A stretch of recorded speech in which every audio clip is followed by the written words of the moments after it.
carinho e pelas palavras exageradas em relação a mim. É sempre um prazer poder dividir um pouquinho do que eu venho estudando ao longo desses anos, que é mais a parte de oncologia e de acessos vasculares.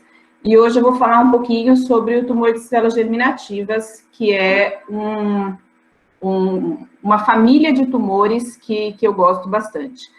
Eu não tenho pretensão nenhuma de esgotar o assunto, vou tentar falar de uma maneira um pouco mais fácil de entender, apesar de ser um tumor bastante rico e com bastante diferentes tumores, e lembrar que esta é uma apresentação que é destinada para alunos, a gente vai puxar um pouquinho, além do que o aluno normalmente sabe na faculdade, muito mais do que eu saí sabendo, né? E depois, se tiverem dúvidas, eu vou estar à disposição no final para falar sobre as dúvidas. Então, eu gostaria de agradecer à Liga Acadêmica pelo convite e à Associação Brasileira de Cirurgia Pediátrica, que sempre está apoiando as aulas tanto da Liga quanto da Associação. Sejam todos muito bem-vindos, e nós vamos começar a falar um pouquinho, e eu espero que todo mundo se apaixone por esse tipo de tumor, como eu sou apaixonada. Então, o que são os tumores de células germinativas, né? Quando a gente fala de célula germinativa, a gente está falando das células primordiais, que são as células de formação de todos os tecidos do organismo. Então, são tumores que são derivados das células primordiais, que são as células formadoras de todo o corpo humano. Ele pode ter a diferenciação benigna ou maligna, e ele tem uma incidência bimodal. O que quer dizer uma incidência bimodal?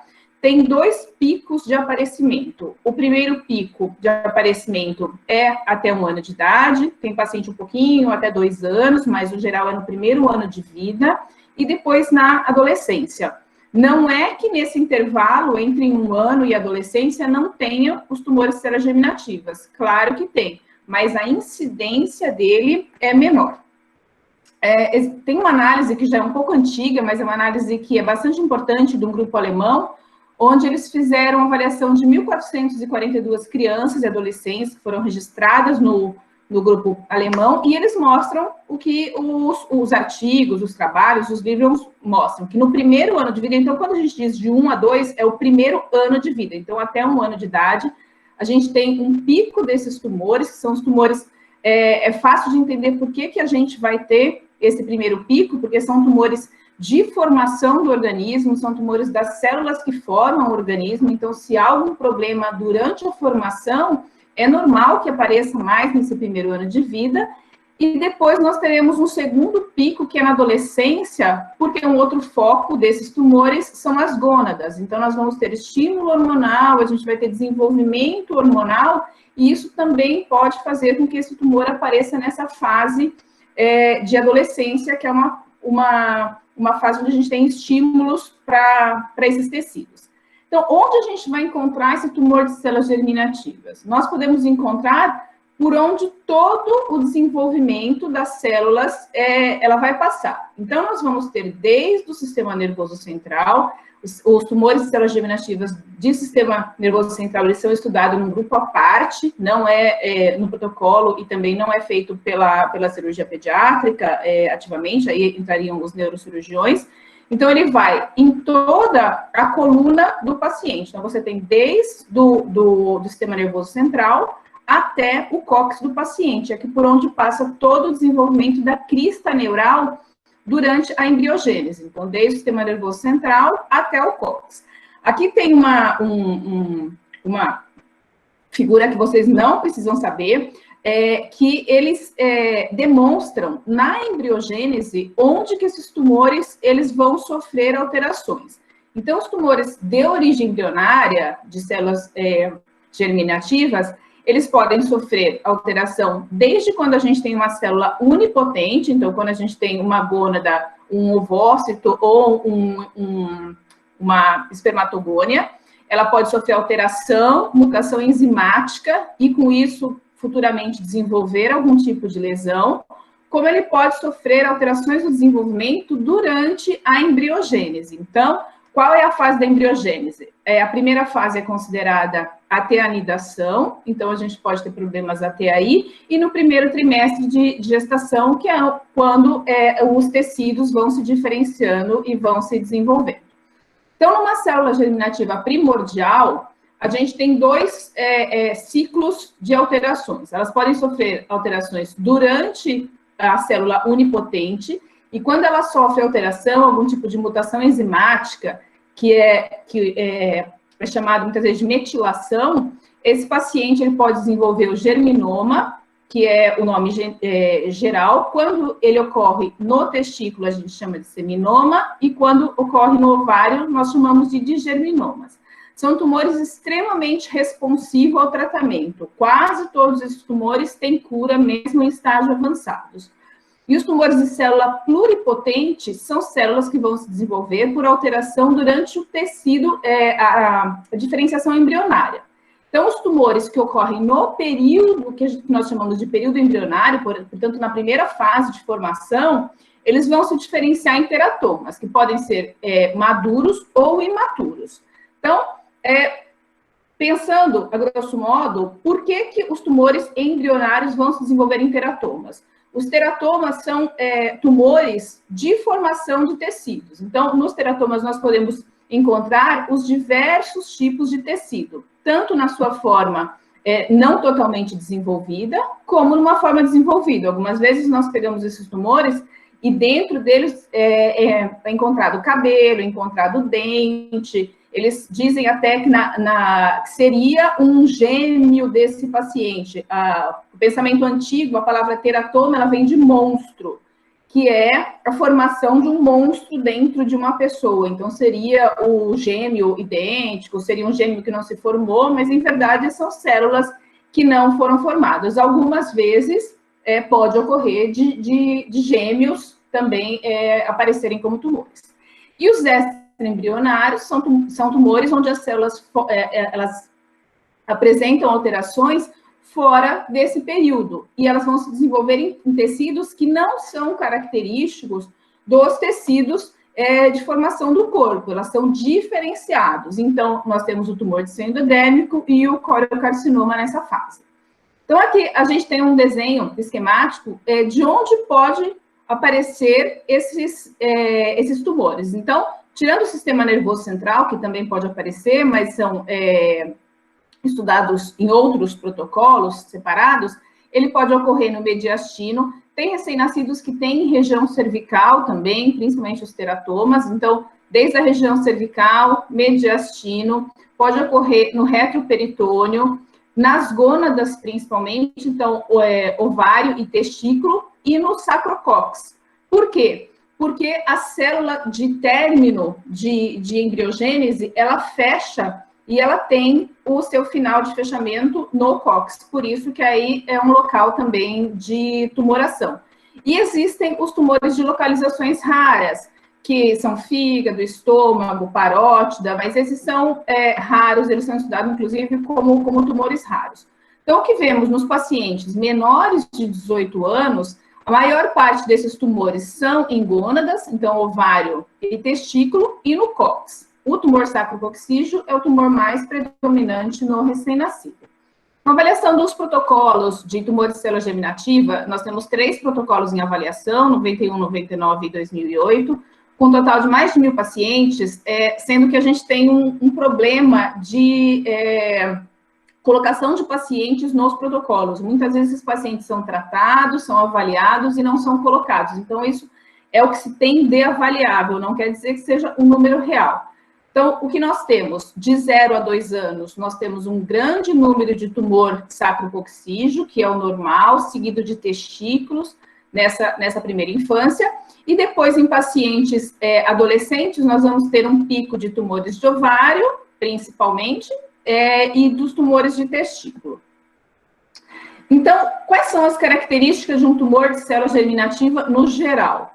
Quando nós fazemos exames de imagem, as características são que nós temos um tumor heterogêneo, então vai ser dito no ultrassom, na tomografia ou na ressonância, que esse tumor tem componente sólido, que ele tem componente cístico, então é um tumor que é heterogêneo, e a grande parte é sólido cística. Pode ter tumor só sólido, pode ter tumor só cístico, mas, em geral, é um tumor sólido cístico.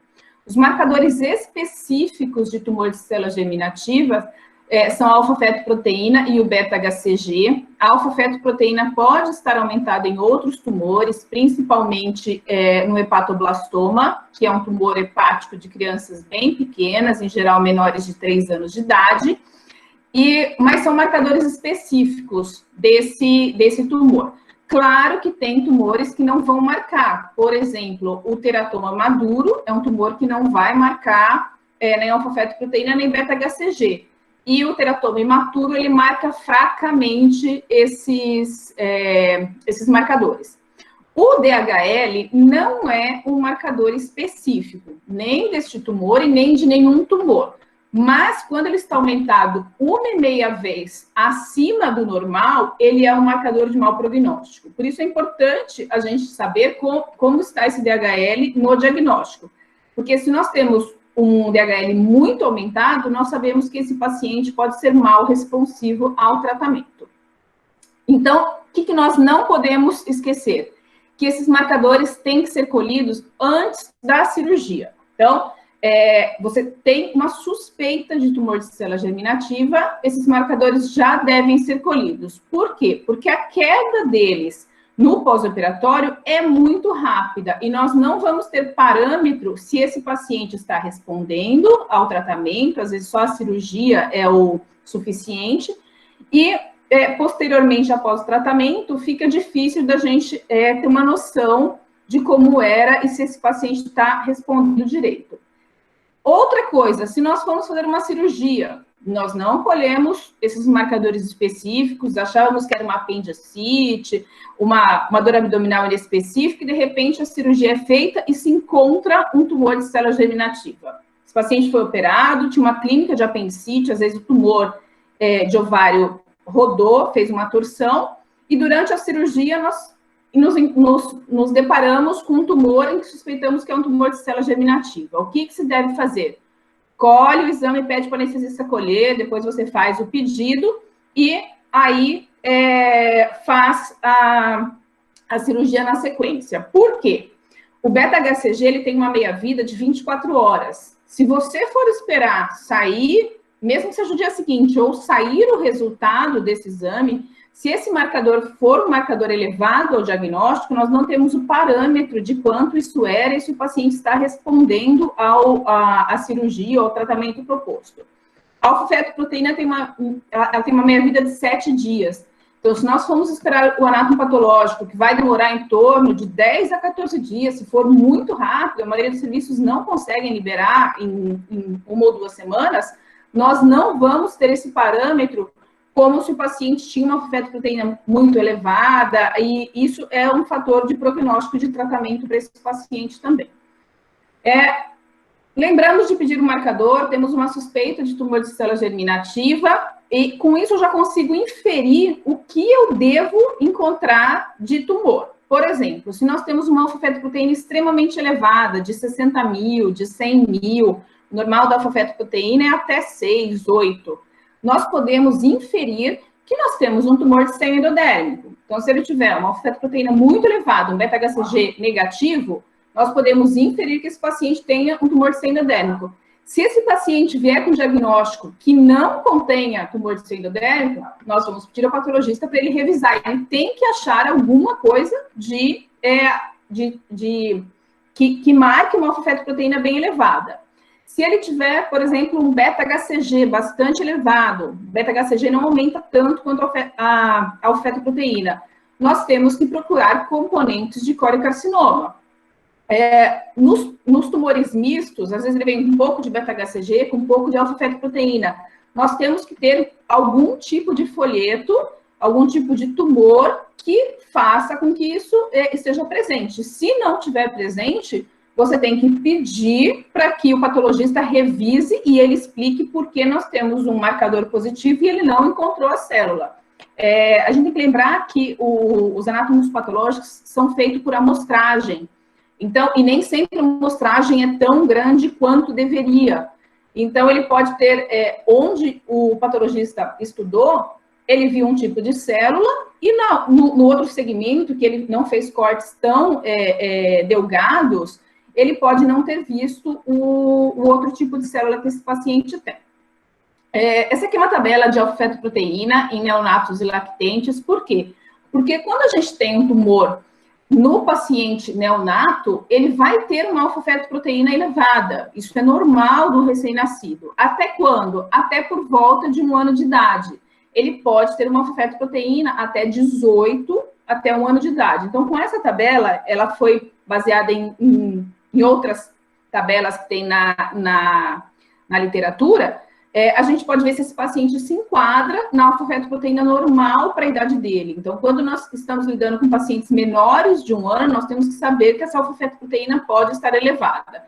Ao contrário do beta-HCG. O beta-HCG normaliza logo após o nascimento. Não é para ter beta-HCG elevado, mesmo em pacientes bastante pequenos. Agora, nós vamos falar um pouquinho sobre cada tipo de tumor da família dos tumores de células germinativas. Então, o tumor de testículo, quais são os sintomas do tumor de testículo? A gente tem 2 picos de problema. Nós temos as crianças pequenas, que não vão conseguir falar da dor, que são as crianças até 1 ano de idade, até 2 anos de idade no máximo, e os adolescentes que escondem tudo, que eles vão estar sentindo, eles vão estar apresentando, mas eles não falam, eles se envergonham, eles acabam não demonstrando o problema que está tendo.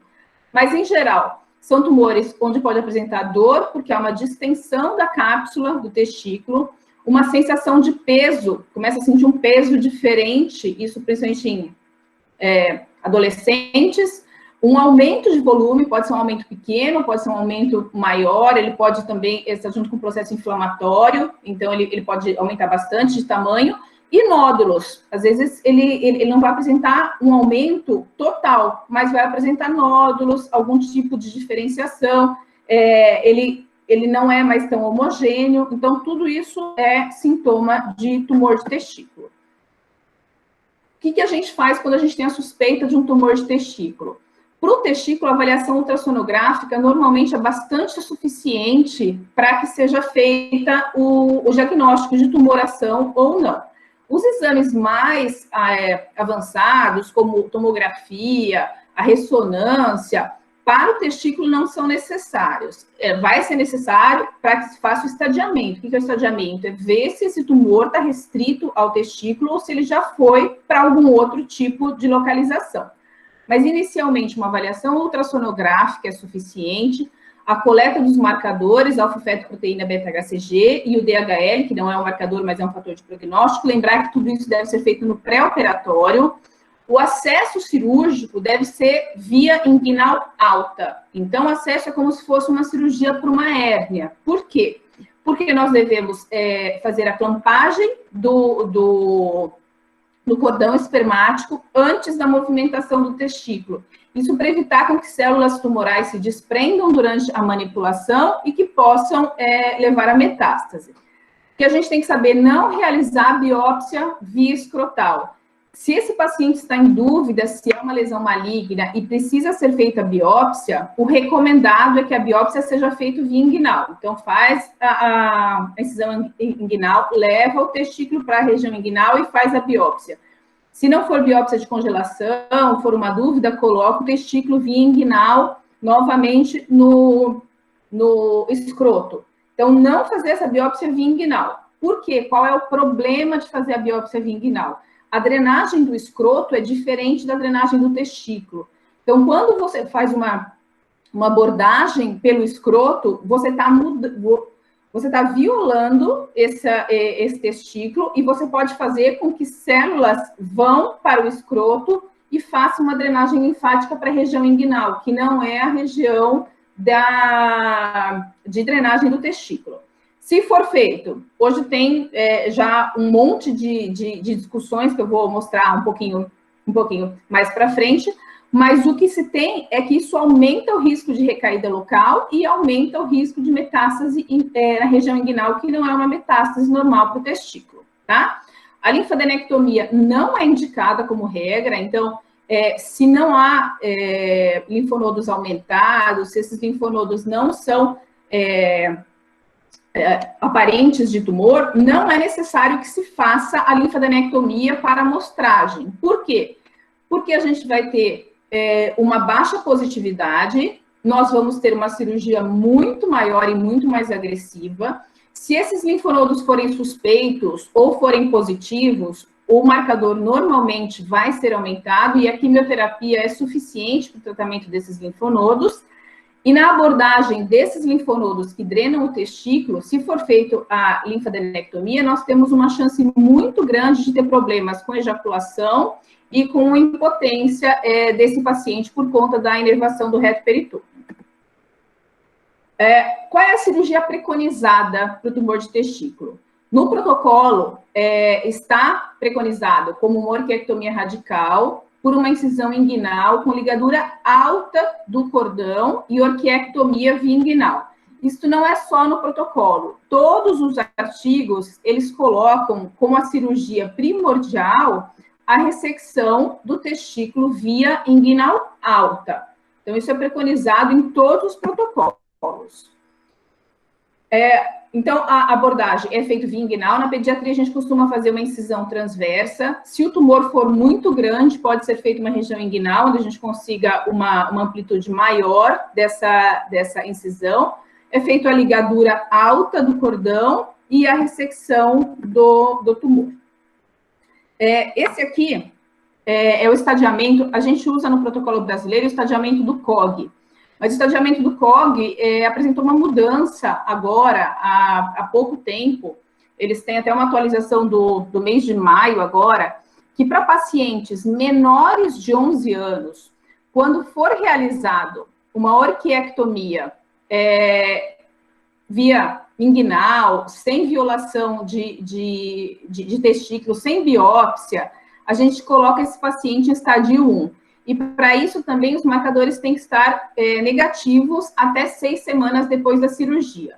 Porém, os pacientes menores de 11 anos que realizarem orquiectomia via inguinal, sem ruptura da cápsula e sem biópsia no testículo, eles também vão ser classificados como estádio 1.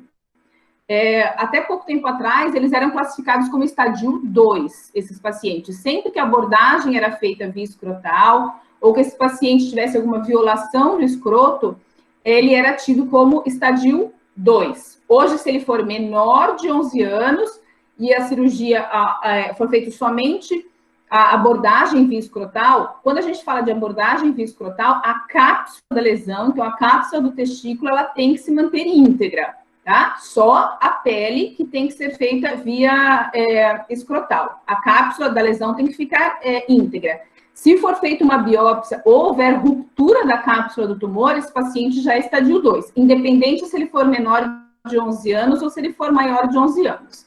Se ele tiver linfonodos positivos na região abdominal, ele é considerado estádio 3, e se esse paciente tiver lesão à distância, o que a gente chama de lesão à distância? São metástases em fígado, então, mesmo o fígado sendo intra-abdominal, ele entra como metástase à distância, porque nós já estamos falando de metástases hematogênicas e não com drenagem linfática. Quando ele apresenta metástase em pulmão, pulmão é um sítio bem comum de metástase de tumor de células germinativas, lesões ósseas e lesões cerebrais. Quando nós temos paciente com componente de coriocarcinoma, ou que tenha o coriocarcinoma como lesão principal, nós temos que saber que esse paciente tem um risco também de metástase cerebral. Não é comum que se faça estadiamento com ressonância ou tomografia de crânio, exceto para o paciente que tenha componente de coriocarcinoma. Os tumores de ovário, né? Então, os TCGs de ovário. A gente tem os tumores, tem que lembrar que as lesões mais comuns de ovário são lesões benignas, não são lesões tumorais, são as lesões císticas, os tumores císticos de ovário.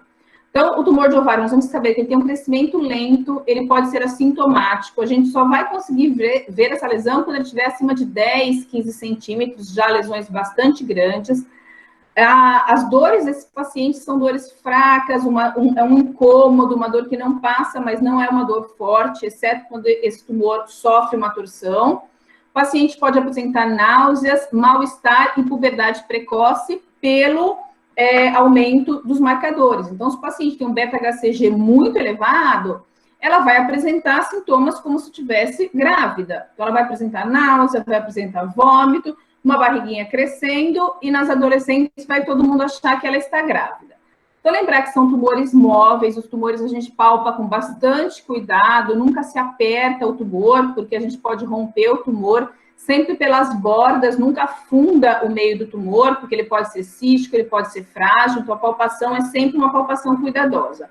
Os tumores de ovário, eles costumam ser bastante móveis, mas às vezes eles crescem tanto e têm um peso tão grande que eles podem também parecer que estão aderidos. A avaliação inicial pode ser por ultrassom, aí vai depender do que o serviço dispuser. A tomografia, ela costuma ser mais fácil, porque a maioria dos lugares tem tomógrafo, e o paciente não precisa ficar muito tempo na máquina. E a ressonância, que é o melhor exame para ovário, porém o paciente fica de 1 a 2 horas fazendo os exames, e muitas vezes este é o problema. Alguns pacientes precisam de anestesia, não conseguem ficar dentro da máquina e acaba tendo algum problema, mas para diferenciação das lesões, a ressonância hoje é o melhor exame. Os exames também são alfa-fetoproteína, beta-HCG e DHL, também no pré-operatório. Lembrar que se tivermos diante de uma torção de ovário, uma lesão do abdômen agudo, tentar colher esses exames, nem que seja durante a cirurgia, porque depois a gente vai sofrer viés de alteração dos marcadores. O acesso cirúrgico, ele deve ser por laparotomia ampla. Antigamente, era sempre dito que tinha que ser uma incisão mediana muito ampla. Por quê? Porque nós teríamos que tirar o tumor com segurança, isso continua, e nós temos que fazer uma avaliação de toda a cavidade abdominal, porque o estadiamento do tumor de ovário é um estadiamento cirúrgico. Nós precisamos ver se tem lesão no peritônio, se tem lesão na cápsula hepática, se tem lesão no mento, como está o outro ovário.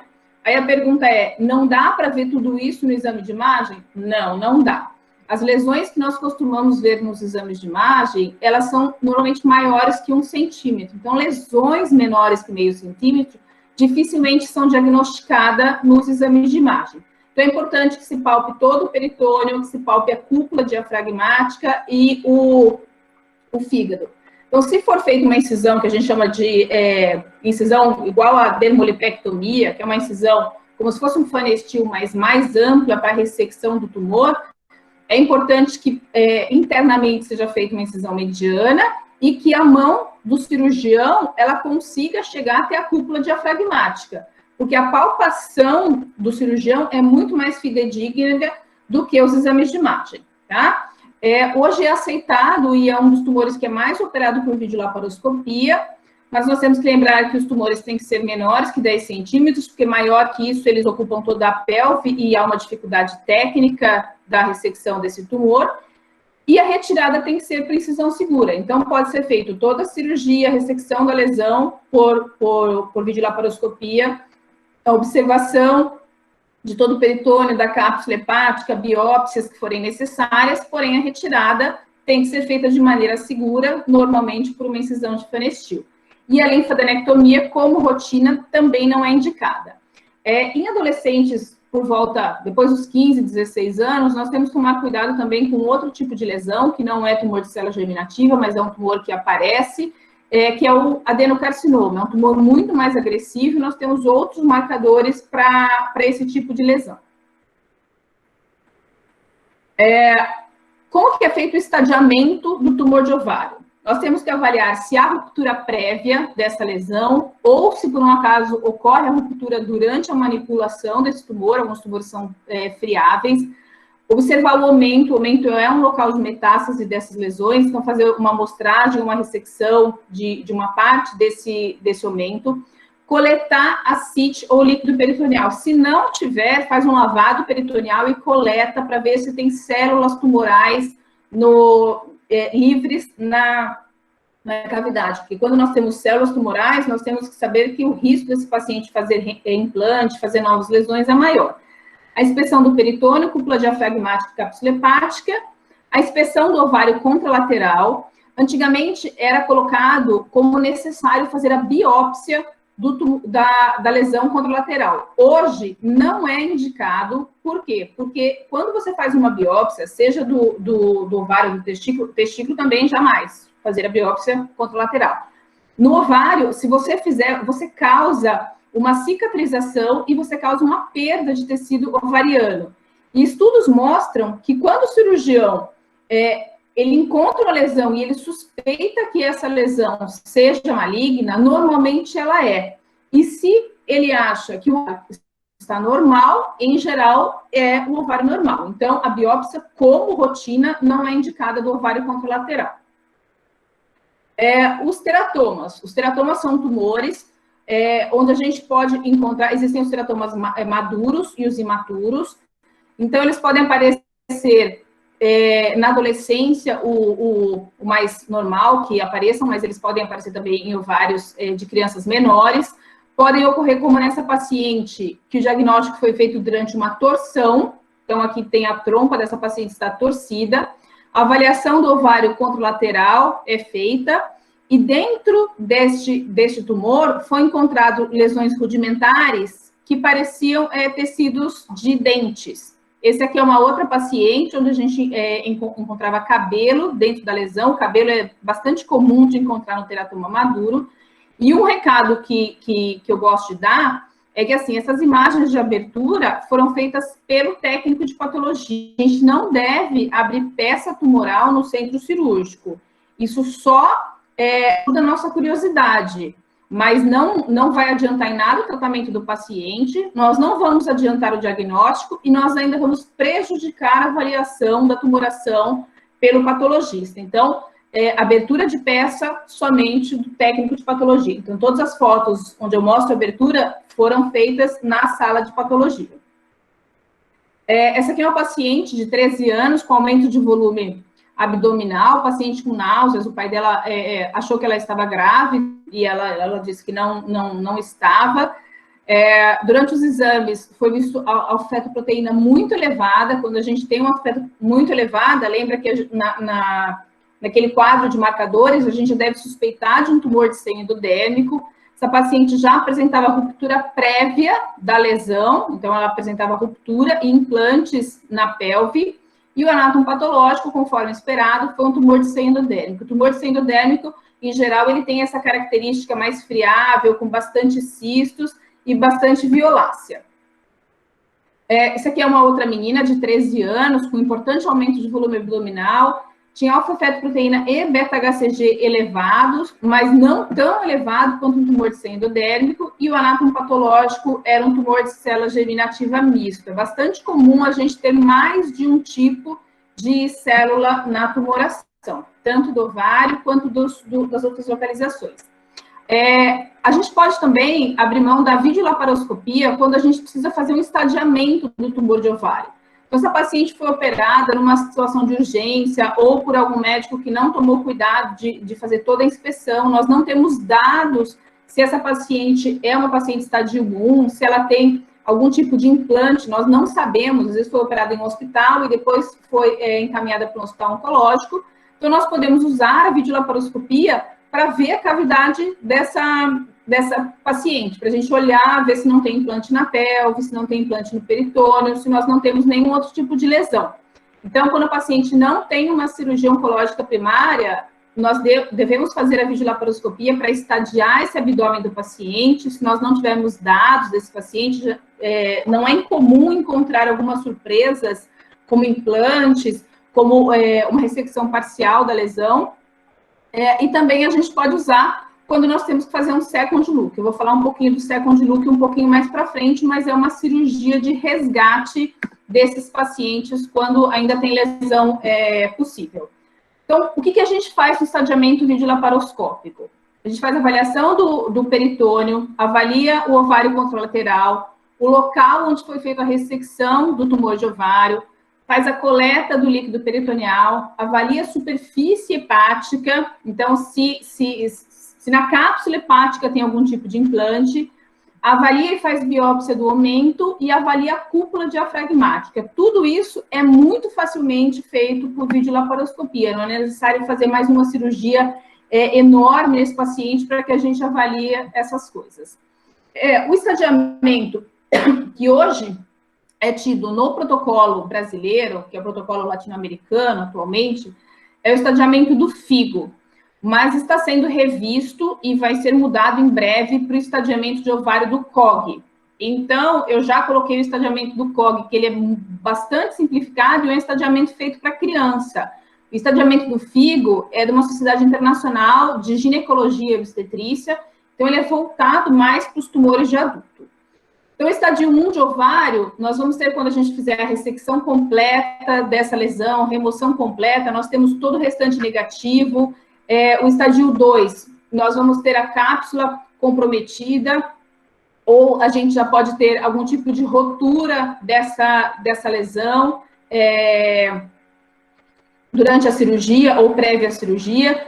No estadio 3, nós vamos ter lesão tumoral, mas que não saia do abdômen. Então, se nós tivermos, por exemplo, uma infiltração de trompa, uma infiltração de pelve, tumorações em peritônio que não saiam da cavidade abdominal, esse paciente é tido como estadio 3.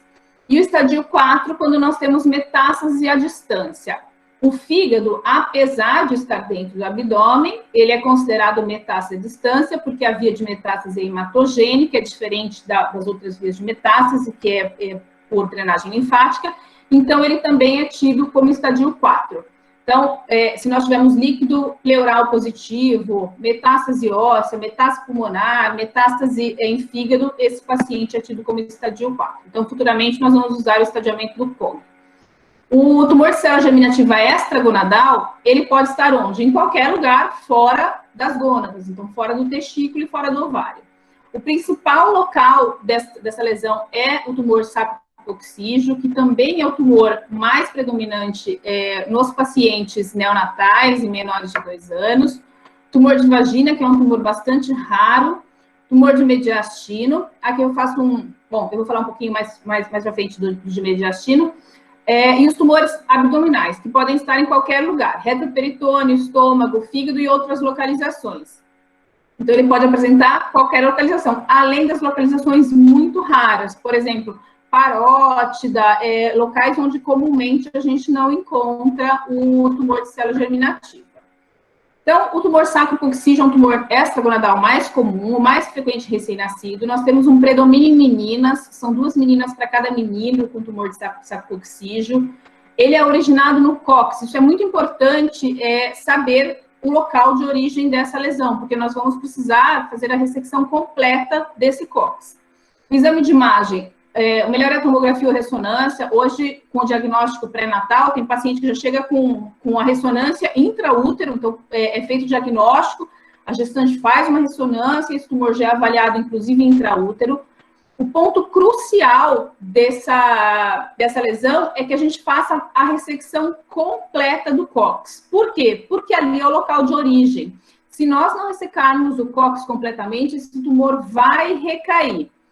A maioria desses tumores são tumores do tipo teratoma maduro, ao nascimento. Porém, nós temos alguns casos de maturo, alguns casos de maligno em menor número, e se não houver a ressecção da lesão e a ressecção do cóccix até os 18 a 24 meses de idade, ou essa ressecção for incompleta, esse paciente vai apresentar, muito provavelmente, uma malignização desse tumor. E quando ele faz a malignização, em geral, ele já apresenta quadro com metástases pulmonares e hepáticas. Então, é muito importante que quando se faça a ressecção, tenha uma avaliação desse cóccix para garantir a ressecção completa desse cóccix e um acompanhamento oncológico independente se o anatomopatológico vier como teratoma maduro. O que a gente tem que saber é o que é o cóccix, né? O cóccix é o finalzinho da coluna. ele é composto normalmente de 4 vértebras, mas ele pode chegar até ter 5, 6 vértebras. Em geral, são 4. Muitas vezes, quando não acontece a ressecção completa, não é que o cirurgião não ressecou, mas ele fez uma ressecção incompleta. Às vezes, ele tirou 2 processos do cóccix e deixou 2, ou deixou 1 processo do cóccix. Então, se ficar resquício desse cóccix, esse paciente vai ter recaída dessa lesão e vai ser uma recaída com lesão maligna. Então, fez a cirurgia. Aqui a gente tem a ressecção da lesão com o cóccix aqui na pontinha da pinça. Se esse cóccix não for ressecado completamente e foi visto no pós-operatório que esse paciente tem um remanescente de cóccix, deve voltar ao local e fazer a ressecção completa disso. Quando? Precisa ser no pós-operatório imediato? Precisa sair correndo? Não. Lembrar que a gente tem até 18 meses para fazer isso. O ideal é quanto antes, porque quanto mais tempo a gente demora, mais o risco de malignização. Então, fez a cirurgia. Ou faz uma avaliação de imagem durante a cirurgia, que pode ser feito com ARPIN-C, com raio-x, se estiver disponível, com ressonância magnética intraoperatória. Se for visto durante a cirurgia que ficou remanescente, é só aumentar a ressecção do cóccix. Se for visto depois da cirurgia, no pós-operatório, marca-se uma nova cirurgia em 1, 2 meses para ressecção, uma cirurgia bastante tranquila pós. Esse aqui é um paciente que fez uma ressecção, ó. Aqui a gente conta as vértebras sacrais, então, 1, 2, 3, 4, 5. Então, são 5 vértebras sacrais a partir do promontório.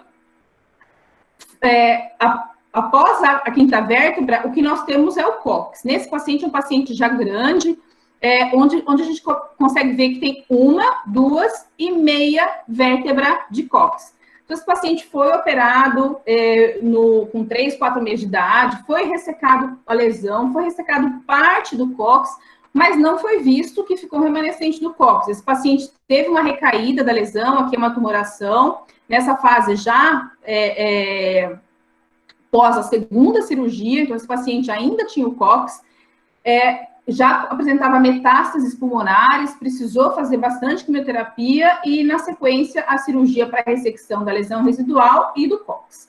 O estadiamento também é dividido em 1, 2, 3, 4, ninguém precisa decorar isso, todo mundo, quando tem uma lesão, vai ao estadiamento e vê como ele funciona, mas, em geral, estádio 1 é ressecção completa, com normalização dos marcadores até 6 semanas, estádio 2 é quando nós temos as margens comprometidas ou tumor residual, com linfonodos negativo, ou a gente teve a ressecção total, porém os marcadores não normalizaram depois de 6 semanas. No estádio 3, nós temos doença macroscópica visível, ou não foi possível fazer a cirurgia, foi feita somente biópsia, linfonodos positivos em região abdominal, quando a tumoração for abdominal. No estádio 4, a metástase à distância. Os tumores de vagina, a gente tem que saber que são extremamente raros, altamente malignos. O normal é que ocorram em crianças menores de 3 anos. O principal sintoma é o sangramento vaginal.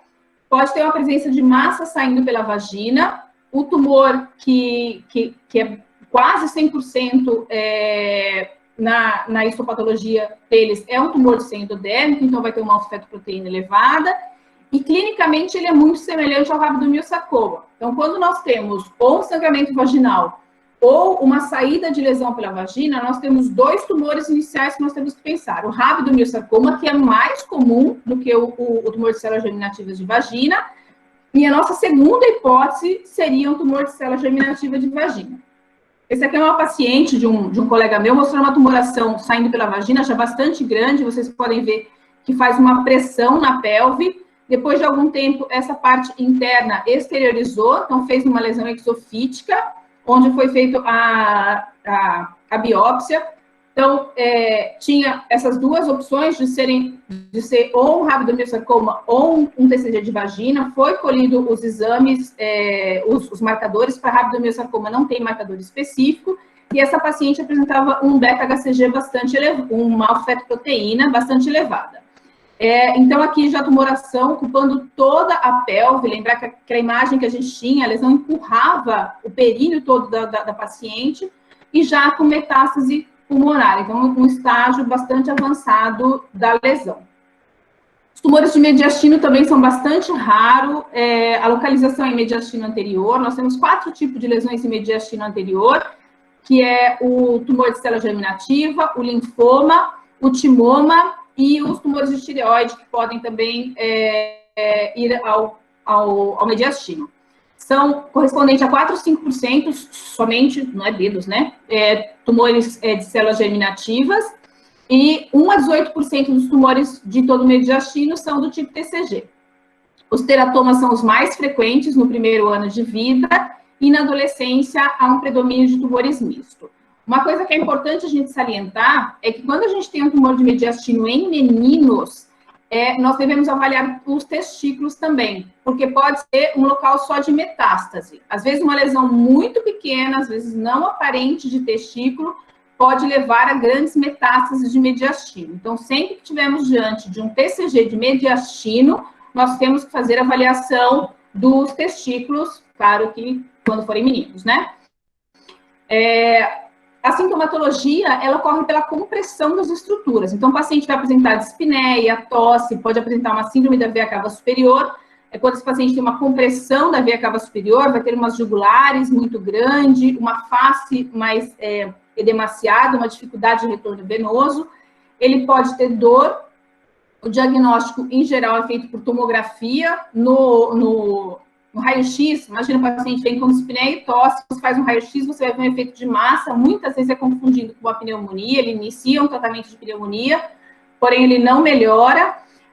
Os marcadores tumorais, que podem estar bastante elevados, o normal na adolescência é que eles estejam elevados, e o tratamento ele vai depender do que a gente conseguir fazer com esse tumor. Então, ele pode ser a cirurgia, que é o tratamento definitivo, ou, em muitos casos, é feito somente a biópsia, porque esses tumores podem estar aderidos a grandes vasos, ou esse paciente pode ter um risco anestésico tão grande, por conta da compressão de via aérea, compressão de grandes vasos, que a própria anestesia não seria boa para esse paciente. Ele iria para a cirurgia, mas ele pode morrer durante a anestesia. Então, se inicia a quimioterapia e a cirurgia. Lembrar que o tumor de célula germinativa, quando não é possível operá-lo, nós temos imagens características e marcadores positivos, nós podemos começar o tratamento mesmo sem biópsia da lesão.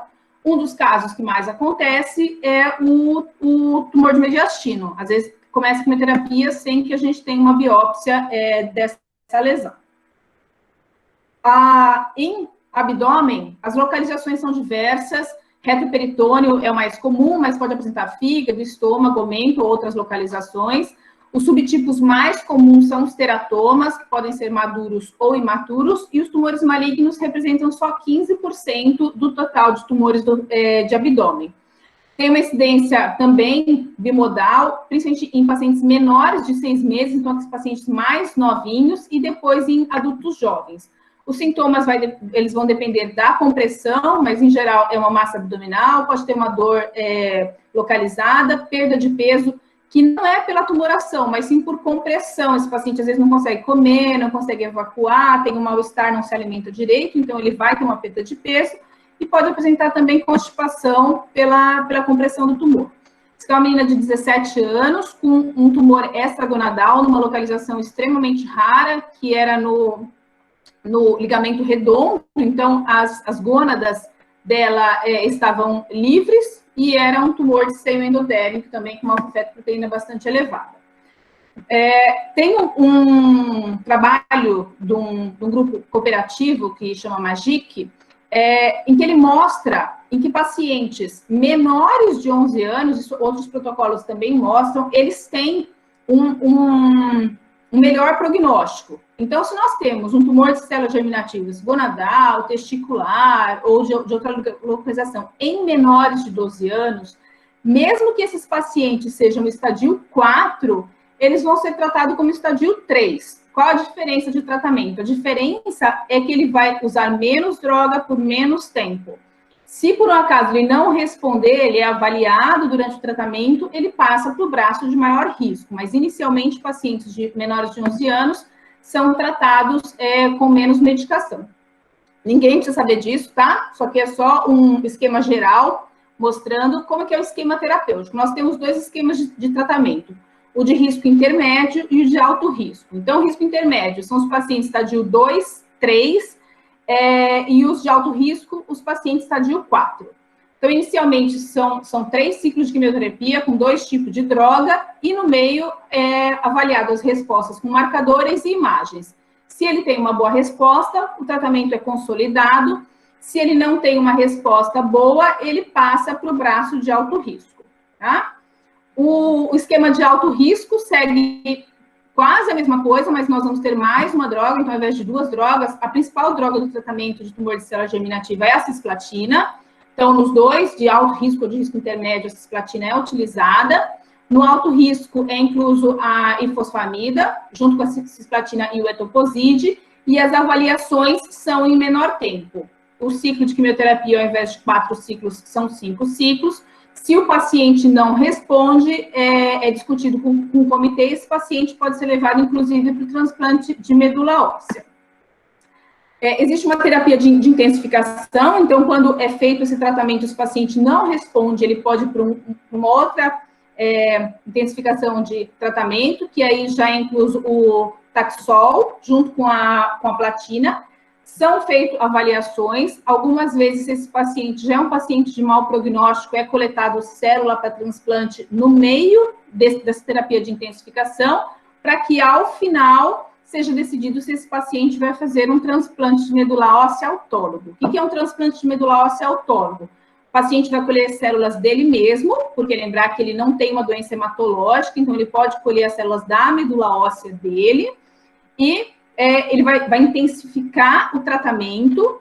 Então, a quimioterapia vai matar a medula óssea, vai aplasiar a medula óssea desse paciente, esse paciente vai ficar aplásico, e após essa terapia mais agressiva de quimioterapia, o transplante é feito para consolidação. Então, para voltar a imunidade, voltar que esse paciente produza as suas próprias células de defesa e as suas células sanguíneas. Então, é isso. Então, quando a gente faz um transplante autólogo, após uma terapia de intensificação, não é o transplante em si que cura o paciente, o que cura é a quimioterapia agressiva. O transplante só vai resgatar a medula óssea desse paciente que vai estar aplásica. Então, aqui tem um plano de tratamento mais simplificado, né? Porque aquele esquema é um esquema bastante difícil de entender. Então, para o paciente de baixo risco, que é um paciente estadio 1, onde a gente fez uma ressecção R0. O que é uma ressecção R0? Ressecção completa da lesão. Nós não fazemos quimioterapia. No risco intermédio, que é o estadio 2, são feitos 4 ciclos com 2 tipos de quimioterapia, as reavaliações são feitos com marcadores e imagens no meio e no final da quimioterapia. Paciente estadio 3 ou 4, eles entram para alto risco, onde é feito... o 3 vai para o intermédio. São feitos 5 ciclos de quimioterapia com 3 tipos de droga e a reavaliação é feita com imagem no meio e no final da quimioterapia. Quando, depois de todo esse tratamento, o paciente não apresenta resposta, é um paciente que ainda tem tumor ativo, tem marcador ativo, é feita uma terapia de intensificação e discutido o transplante de medula óssea. O alto risco vai só para o estádio 4, tá? Nós temos também, em tumores de células germinativas, o que a gente chama de second look. O que é second look? É uma terapia de resgate. Inicialmente, o second look foi tido como uma técnica para tumores de cólon e depois ele foi colocado para outros tipos de tumoração. Nós vamos fazer quando os marcadores estiverem negativo e a gente tiver massa remanescente, então foi feita uma primeira cirurgia ou não, esse paciente fez quimioterapia e ele apresenta lesão ainda vista nos exames de imagem. Então, ele vai para uma segunda cirurgia, uma segunda olhada desse tumor, uma segunda vista para ver se esse tumor tem célula viável ou não. Se esse paciente tem tumor, marcador positivo e massa remanescente após o tratamento, então é feita a ressecção dessa lesão, ou quando esse paciente tem um crescimento tumoral na vigência de QT. Ele está fazendo quimioterapia e o tumor, ao invés de diminuir, ele vai aumentando. Então, é feito também uma ressecção. Isso é previsto no protocolo. Então, ao final do tratamento, se esse paciente tem uma resposta parcial ou sinais de doença ativa, é indicado a cirurgia para avaliar a ressecção. E depois da cirurgia, Esse paciente, por exemplo, ele pode ter massa, mas os marcadores serem negativos, ele faz a cirurgia e é visto que ou esse tumor de célula germinativa maturou, então ele se transformou em teratoma maduro, isso pode acontecer, ou toda aquela lesão remanescente é necrose, e com isso é feito o término de tratamento. Porém, se essa lesão tiver algum tipo de lesão ainda viável, é avaliado a intensificação da terapia e discutido se esse paciente vai para o transplante, tá? No alto risco também é previsto, depois de todo o tratamento, a resposta dessa lesão, se esse paciente ainda tem lesão ou suspeita de lesão ativa, é feita uma segunda cirurgia para definir se ele teve uma boa resposta ou se ainda é necessário fazer mais alguma intensificação. Existe um outro fenômeno nos tumores de células germinativas, que é a síndrome do crescimento do teratoma, é bastante raro, é quando há um crescimento tumoral em vigência de tratamento ou após o término dos ciclos de quimioterapia. Os marcadores têm que estar todos negativos. Então, se a gente tem um crescimento tumoral, mas a gente tem marcador positivo, alfa-fetoproteína ou beta-HCG, nós não podemos inferir que esse paciente tem uma síndrome do crescimento do teratoma. Ele tem uma síndrome de crescimento da tumoração dele, não do teratoma. E o anátomo patológico, após a cirurgia, tem que vir com 100% de teratoma maduro para nós inferirmos que esse paciente estava sofrendo de uma síndrome do crescimento do teratoma. Então, esse aqui é um paciente com uma metástase de tumor de testículo, que chegou em 10 centímetros, começou a quimioterapia e os marcadores reduziram, mas esse paciente, a lesão dele só aumentou. É aquele arrependimento de não ter operado quando estava em 10 centímetros, né? A lesão dele era aderida à cava, então a cava aqui está clampada, ela estava sem fluxo, depois do retorno do fluxo, esse paciente teve até uma instabilidade hemodinâmica, e a lesão tinha quase 3 quilos, esse paciente não conseguia mais se alimentar, perdia bastante peso, então, apesar de ter uma tumoração crescendo benigna dentro dele, a qualidade de vida dele era muito ruim, e esses tumores podem crescer a ponto de levar o paciente a óbito por compressão de outras estruturas. Então, aqui é um resuminho, quando a gente termina o ciclo de quimioterapia, nós temos que avaliar se esse paciente tem imagem positiva ou negativa, se o marcador é positivo ou negativo, se ele tiver marcador positivo, imagem positiva, a gente avalia mais quimioterapia.